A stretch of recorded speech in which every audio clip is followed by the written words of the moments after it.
निवासी बहुजन समाज में जन्मे तमाम महान अनाम और गुलाम महानायक महानिकाओं को नमन करते हुए Peoples Party of India Democratic के तत्वाधान में आयोजित मूल निवासी अधिकार दिवस, जो छत्रपति साहू जी महाराज के 120वीं वर्षगांठ पर आयोजित है। इस समारोह में मंचासीन बीडी बुकर साहब, मैडम नीलमा भटकर, जुनाल जी और प्रजापति जी और साथियों,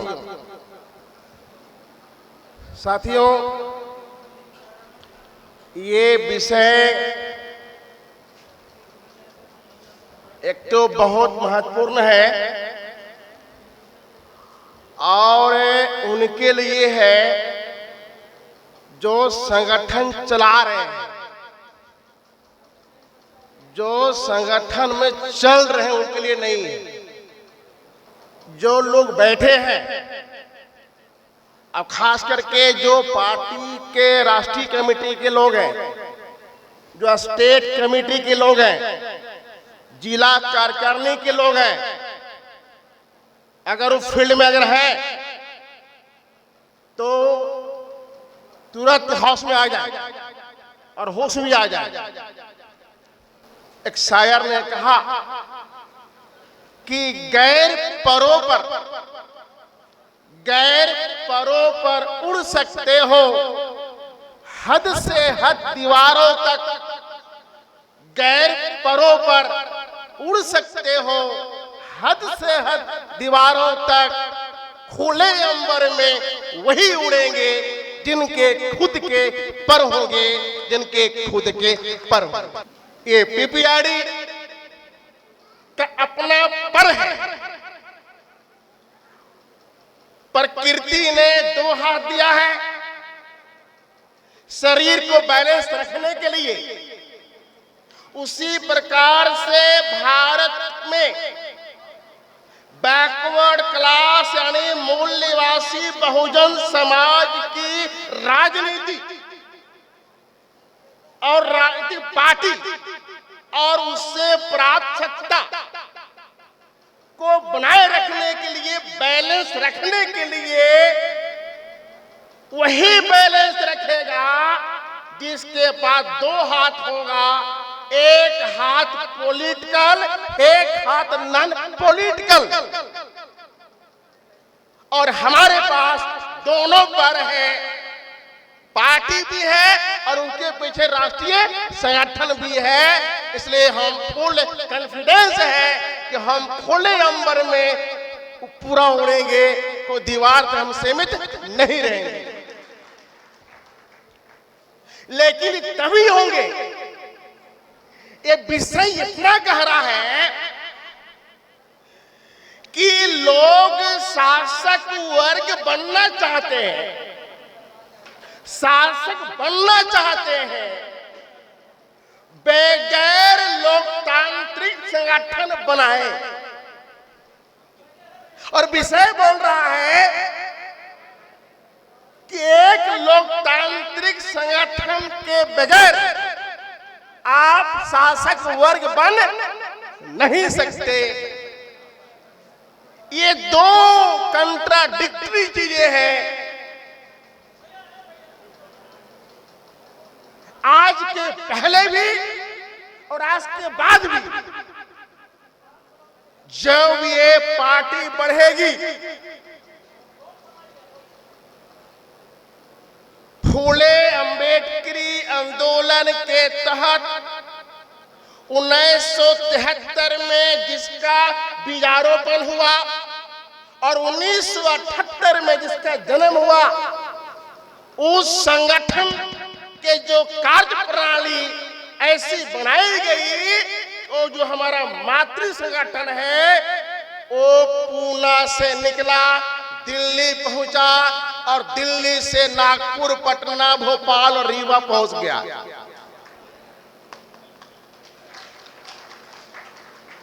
क्योंकि उसकी कार्य प्रणाली बड़ा विशिष्ट है। क्या है विशिष्ट? कि हमारे मातृ संगठन ने ये काम लिया। क्या काम लिया? बैकवर्ड क्लास के पढ़े लिखे लोगों को पढ़ा। किसको? उन्हें विशिष्ट काम लिया। और ये पढ़ाते पढ़ाते हमारी मातृ संगठन गली से निकला और गली हर राज्य के हर एक ब्लॉक में ये पहुंच रही है। उसी प्रकार से उसी मातृ संगठन के गोद से जो पहली पार्टी निकली, बहुजन समाज पार्टी, बहुत कम समय में राष्ट्रीय पार्टी की दर्जा हासिल की। और बहुजन समाज पार्टी के बाद ही बैकवर्ड क्लास की तमाम पार्टियां बनना शुरू हुआ। अगर पहली पार्टी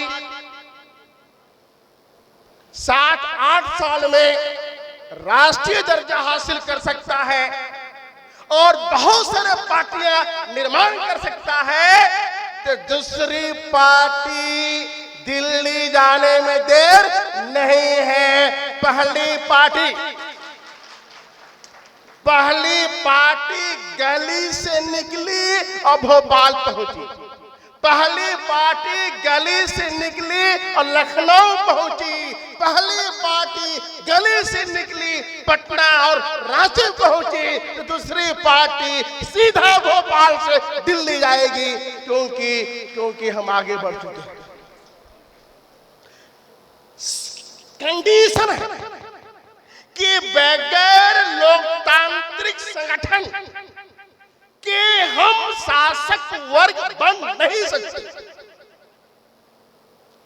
इसकी बैकग्राउंड पहले भी है और आगे भी है और आज भी है। 78 में बना हमारा मातृ संगठन, हर 6 बार में टूटा, 6 साल में।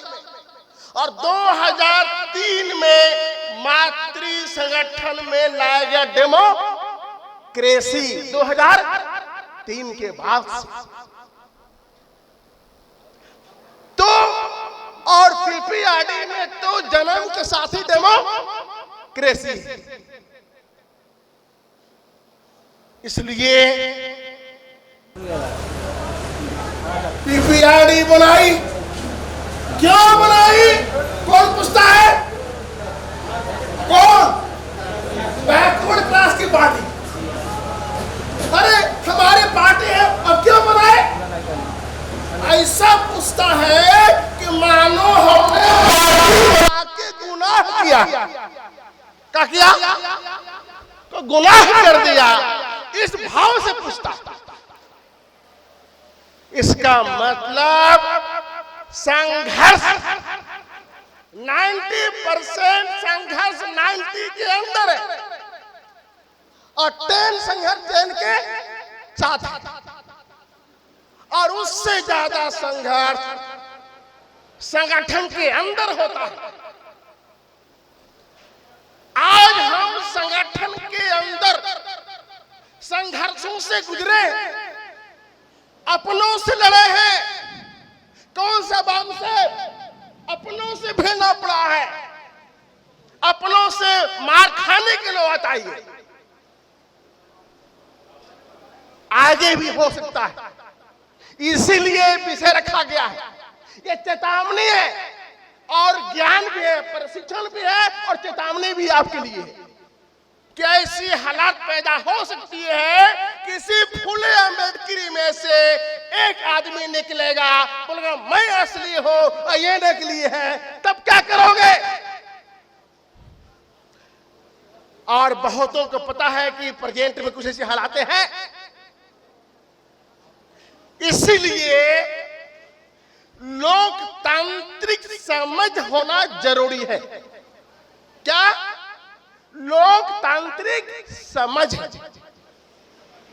बहुत तरह के समझ है, विचारधारा की समझ, पहचान की समझ, इतिहास की समझ। उसी में से लोकतांत्रिक समझ, डेमोक्रेटिक अंडरस्टैंडिंग है क्या? जब तक डेमोक्रेटिक अंडरस्टैंडिंग, लोकतांत्रिक समझ विकसित नहीं होगा और बड़े पैमाने पर नहीं होगा, तब तक बहुजन समाज के पार्टी और संगठन को टूटने से रोक नहीं सकता। अगर टूटेगा तो शासक वर्ग बनने में परेशानी होगी। तो जैसा कि पहला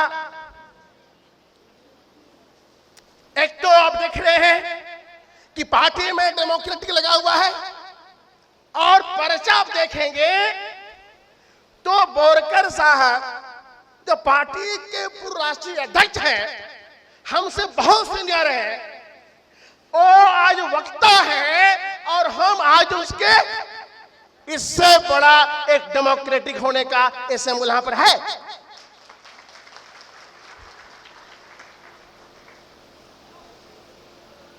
दूसरा जो समझना, ए बड़े भाई वो सब काम रोको, सब काम रोक दो, सब काम रोको और ध्यान से सुन लो। 5 मिनट, 5 बात सुन लो, 5 मिनट खाली रुक जाओ, बैठ जाओ, तो समझाओ, बैठ जाओ।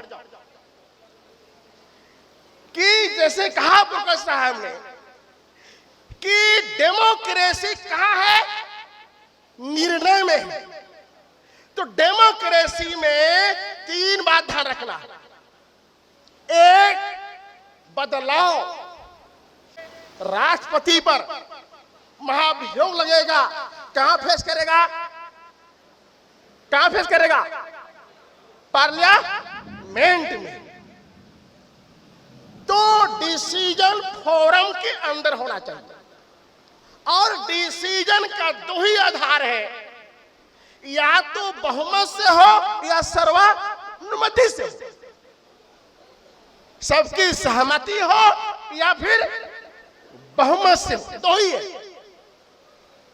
अगर सबकी अनुमति से हुआ तो समस्या नहीं है, उस निर्णय में सबका मत है, सब सहमत है, सब खुश है। समस्या तब होता है जब निर्णय होता है बहुमत से। जब निर्णय बहुमत से होता है तो जो अल्पमत है उनका स्टैंड क्या होना चाहिए, यहां पर डेमोक्रेसी समझ आता है। अगर कमेटी 21 आदमी क्या है, 21 आदमी में 15 आदमी बहुमत में है, 15 का जो मत है बहुमत बनता है, और 15 का मत निर्णय में शामिल हो गया, निर्णय बन गया 15 का। कितना बचा? कितना बचा? 6। अब 6 को क्या करना है? 6 कह सकता है कि मेरा विचार बहुत उत्तम है, मैं बहुत सोच समझ के आया था, मैं ये आया था कि मेरा बात मानी जाएगी, लेकिन उनकी बात मानी नहीं गई क्योंकि वो बहुमत निर्माण नहीं किया। तो 6 आदमी को क्या करना चाहिए? क्या संगठन से बाहर होना चाहिए, या बहुमत के निर्णय जो संगठन का निर्णय है उसको मानना चाहिए, या बाहर क्या होना चाहिए? बहुमत के निर्णय जो संगठन का निर्णय है तो संगठन के निर्णय मांग के मानना चाहिए, या मेरी बात नहीं माना गया, मैं बड़ा हाई क्लास के आदमी था, बहुत सोच के आया था, और हम बाहर जाएंगे संगठन के, को क्या करना चाहिए? ये जो है लोकतांत्रिक समझ यहां पर आता है। अगर लोकतांत्रिक व्यक्ति अगर है लोकतांत्रिक समझ अगर है तो वो जो अल्पमत वाला है अलग गुट निर्माण नहीं करेगा, उस संगठन के साथ रहेगा। अगर हम ये समझते रहे तो कभी भी संघ में विवाद नहीं होगा, न संघ टूटेगा और हम सत्ता में हासिल हो सकते हैं। पता नहीं मेरे भाषण और के बाद ये माहौल थोड़ा चेंज हो गया यहाँ पर। चेंज ही नहीं है, चेंज ही डेमोक्रेसी है, चेंज ही डेमोक्रेसी है। साथियों,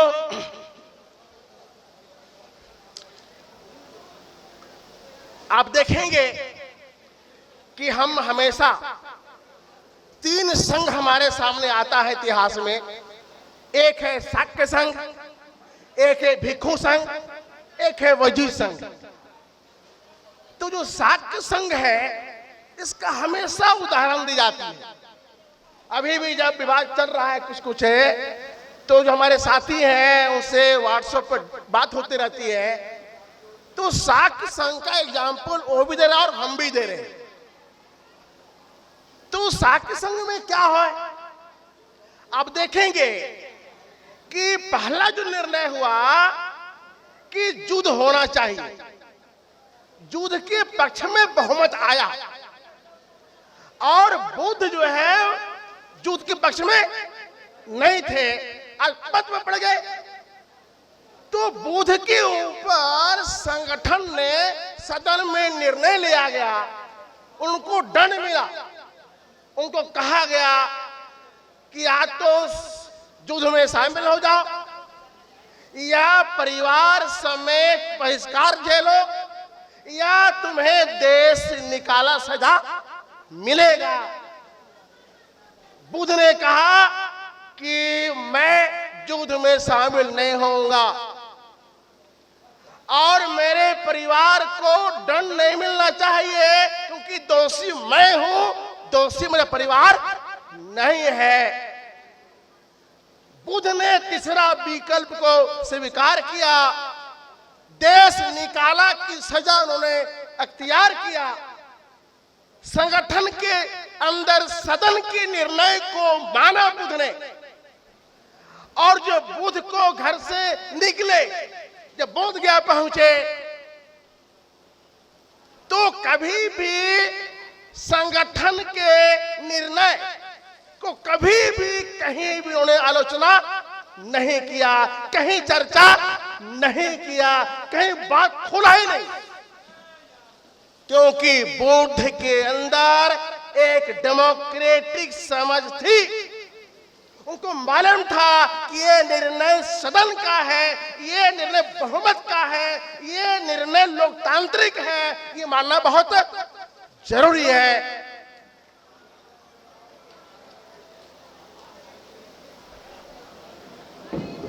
अच्छा हुआ बहुत मौसम गर्म था, परेशान थे हम लोग गर्मी में। अगर पानी की बारिश हुई है तो कल वोट की भी बारिश होगी। अभी 2 महिला जीती है ना, अभी वो बता रहा है प्रकृति कि हम आपके साथ हैं, बहुत तुम गर्मी झेला, ठंडा लो थोड़ा सा। और जो लोग बाहर घूम रहे थे ना, वो कहा कि वे अंदर आ जाओ, बाहर मत रहो। तो आधा काम प्रकृति ने हमारा किया है। इसलिए साथियों, जैसा मैडम नीलवा ने कहा, ये बहुत गंभीर विषय है। ये विषय ताली वाला नहीं है, ये विषय भेजा वाला है, भूजा वाला नहीं है। इसलिए हमने पार्टी के राष्ट्रीय कमेटी में हमने बार बार कहा है कि इसके प्रशिक्षण होना चाहिए, ट्रेनिंग होना चाहिए इसके ऊपर कि डेमोक्रेसी क्या है, तानाशाही क्या है, इस पर चर्चा होना चाहिए, हर एक बात को बताना चाहिए। क्योंकि हम देखते हैं कभी कभी कि हमारे मतलब लोग जो है पीपीआईडी में है, डेमोक्रेटिक में है, लेकिन बिना ट्रेनिंग के, बिना ज्ञान के और बिना समझ के उनका व्यवहार कभी कभी उल्टा हो जाता है। और ये उल्टा नहीं होना चाहिए। इसका मतलब है कि लगातार लगातार उनको ट्रेनिंग की जरूरत है। मैं लग रहा है कि आमतौर पर मैं भाषण नहीं देता जहां श्रोता का मूड नहीं है, इसलिए मैं चाहूंगा कि मैं अपनी बात को यहाँ कंक्लूड करूं। 4 बजने जा रहा है और एक हमारी महिला साथी है जिनका नाम गोपाल जी ने दिया है। कौन लेडी है उसको हम समय देते हैं, अपना गाना गाएगी। क्या नाम है, कौन लेडी है, क्या नाम है? मुन्नी देवी। आप आए मंच पर, गाना अपना पेश करें। मैं यहाँ पर आपको विराम देता हूँ। धन्यवाद। जय भीम, जय मलयासी, जय सुधान, जय भारत।